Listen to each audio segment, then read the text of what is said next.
लोकाभिरामं रणरङ्गधीरं राजीवनेत्रं रघुवंशनाथं कारुण्यरूपं करुणाकरं तं श्रीरामचन्द्रं शरणं प्रपद्ये। श्रीरामचन्द्रं शरणं प्रपद्ये। जय श्री राम। आज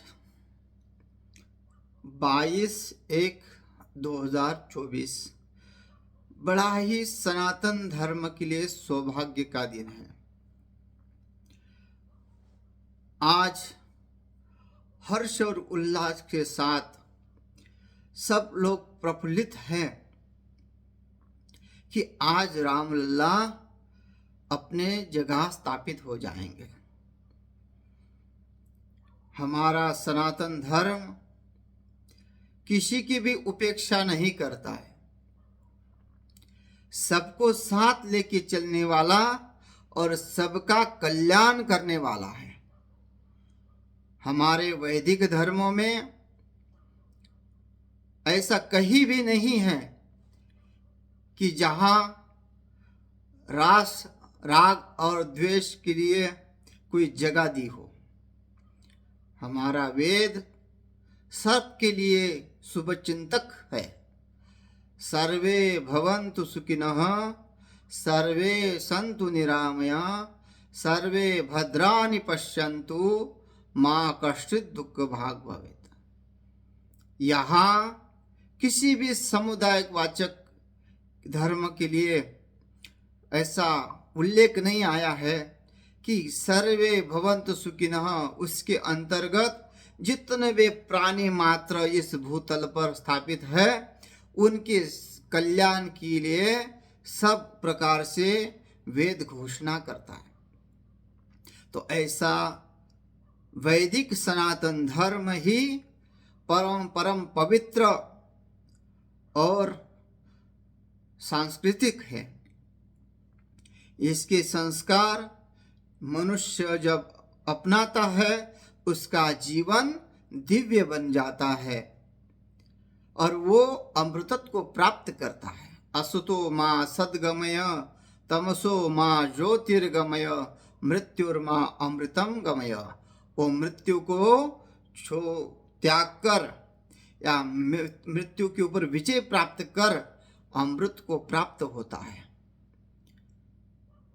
असत को छोड़ के सत्य को प्राप्त होता है, अंधकार को छोड़ के प्रकाश को प्राप्त होता है। ऐसा वैदिक धर्म में हम जो आए हैं, भाग्य से वैदिक धर्म हमको मिला है, तो उसका हमें पूर्ण पालन कर उसकी परंपरा को चलाना चाहिए। यहाँ हमारे धर्म में श्रेष्ठ पुरुषों का आचरण ही सही बताया है। यद्यदाचरति षष्ठत् तत्तवेतरो जनाः। श्रेष्ठ लोग आचरण करते हैं, उसी के अनुसार उनके अनुज उस परंपरा को निभाते हैं। तो सभी से प्रार्थना है, करबद्ध प्रार्थना है कि राम जी जब आए हैं तो राम जी का जो आचरण है वो भी हम लाएंगे। हम ऐसे संस्कारवान बनेंगे कि आगे ये चलता ही रहे, निरंतर चलता रहे और राम राज्य ही रहे। नहीं तो संसार में तो चल ही रहा है, सुखशांतरम दुखम, दुखशानंतरम सुखम। सुख के बाद दुख है, दुख के बाद सुख है। अगर यहाँ परम भाग्य से ऐसे हमें राम जी यहाँ प्राप्त हुए हैं, आज का दिन बड़ा ही शुभ माना जाता है। और ये इतना वैदिक धर्म का आनंदमय दिन है और भारतवर्ष का परम भाग्य कि ऐसे जो क्रांतिकारी मिले हुए हैं, देशभक्त मिले हुए हैं इस युग में, जिन्होंने अथाह प्रयास करके इस राम जी के मंदिर के लिए अपनी आहुतियां भी दी हुई है। क्यों आहुतियां दी? केवल मूर्ति के लिए आहुतियां नहीं दी हुई है। राम जी आए तो राम जी के साथ राम जी का चरित्र भी आए। उस चरित्र से देश का कल्याण हो, देश का हित हो और देश संस्कारवान बने, तभी ये राम जी के लिए हम प्रयास कर रहे हैं। केवल मूर्ति लाने का प्रयास नहीं है।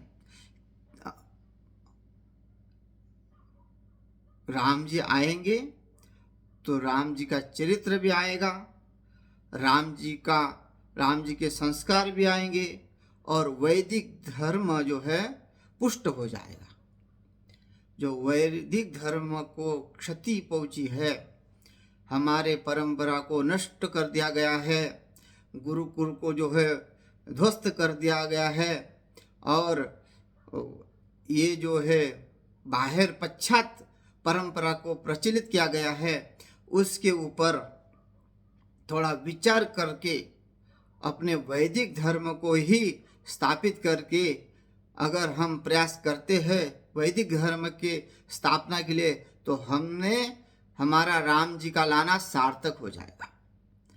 नहीं तो मंदिर बहुत पहले भी थे और तोड़े भी गए, कितने मंदिर तोड़े गए, और आगे इनकी रक्षा करने के लिए अगर हमारे पास वो सामर्थ्य नहीं है, संस्कार नहीं है, हमारी संस्कृति का हमको ज्ञान नहीं है, तो कौन आंदोलन करेगा? कौन उस देश के लिए आगे जाएगा? कौन हमारे धर्म संस्कृति की रक्षा करेगा?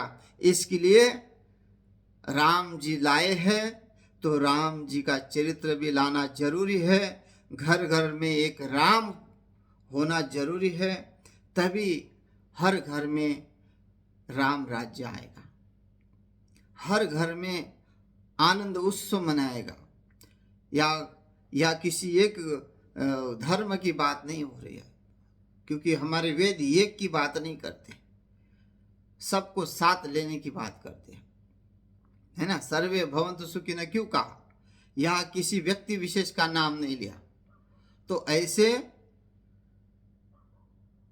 जितने भी इस संसार में जीव है, उनके हित के लिए राम जी है, राम जी का चरित्र है। जो राम जी को अपनाएगा वो राम स्वरूप हो जाएगा।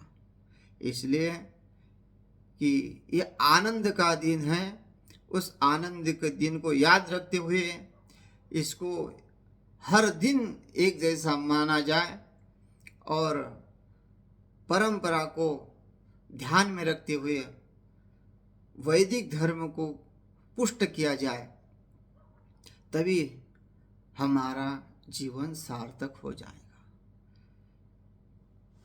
अधिक अगर कुछ बोला गया हो तो मैं क्षमा चाहता हूँ और सभी देशवासियों को पुनः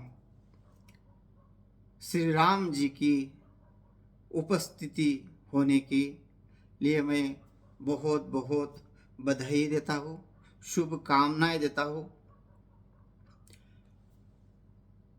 जय श्री राम।